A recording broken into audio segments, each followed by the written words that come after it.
Stock's down. Amazon's down? Yeah. Yeah. Well, I mean, it's not. Look, there's a lot of ramifications. I mean, obviously, what are people saying about the stock? Well, they're saying, you know what, this is just really bad.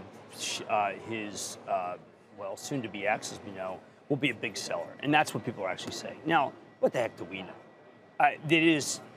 Can I say it was brave that he went against him? That typically, when you are being so allegedly blackmailed, you keep it quiet. This was not one of those times. No. In fact, I'm just seeing a tweet here from Thomas Friedman, the well-known columnist of the New York Times, who says he thinks Mr. Bezos should be nominated for the 2019 Pulitzer Prize for Public Service. Pulitzer Prize. Giving his willingness to take on and expose the National Enquirer, an enormously important act of civic journalism, is what Mr. Friedman just said. Well, okay. I'm not going to give him the Nobel Peace Prize, I'll tell you that much. No, he said Pulitzer. No, mine was like levity, because this is a really hard story to talk about. I mean, I think everyone has to read this and make their judgment, but as someone who is a man, a dollar sign represented by a man, I say if you're selling Amazon off this, you're really stupid. Right. We should always make the point, as we do oftentimes, Mr. Bezos, as he makes very clear in his post, owns the Washington Post separately and completely apart from Amazon. He said he knew he would potentially make himself a target by ownership, but he also said that when he's hopefully as old as 90 years old, he'll look back as one of the most important and most significant things he ever did in his lifetime, and so gave no indication that he was not fully aware of what conceivably would come his way as a result of that ownership. And he did even point out to the attacks he's received from the president as well as a result of their coverage of the Trump administration. Says the Post is a critical institution with a critical mission. My stewardship of the Post and my support of its mission, which will remain unswerving, he says, is something I will be most proud of when I'm 90, as David points out. If I'm lucky enough to live that long, regardless of any complexities it creates for me. He goes on in the Post to say, rather than capitulate to extortion and blackmail, I've decided to publish exactly what they sent me, despite the personal cost and embarrassment they threaten. If in my position, I can't stand up to this kind of extortion, how many people can?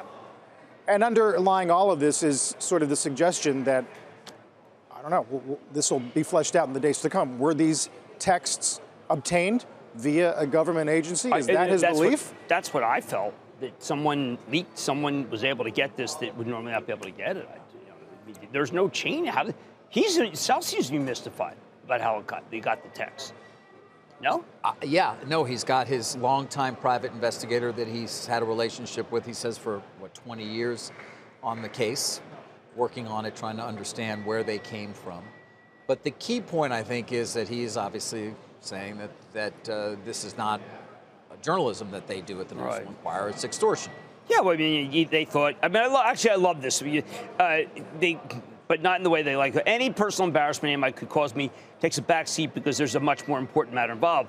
And I like it that he says he can stand up to these guys. But it was about, they thought, he uses the phrase, the Godfather phrase, that they made him an offer that they thought he couldn't refuse. And there's no horse in the bed here. I mean, he just said, hey.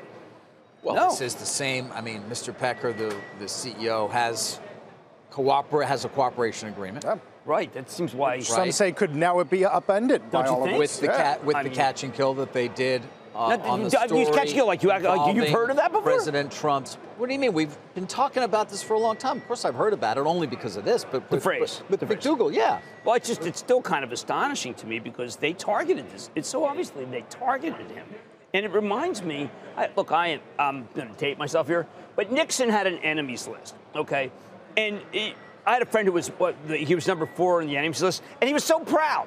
He was so proud that he was targeted by Nixon. I wonder whether Jeff is going to say in the end, I am so proud I was targeted by a chain of people that led to someone else. And he is rich enough to get away with it. Targeted by Trump? Is that what you're intimating?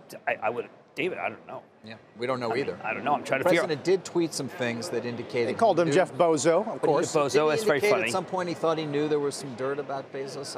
I forget. Yes, he did. He did, I think. Yeah.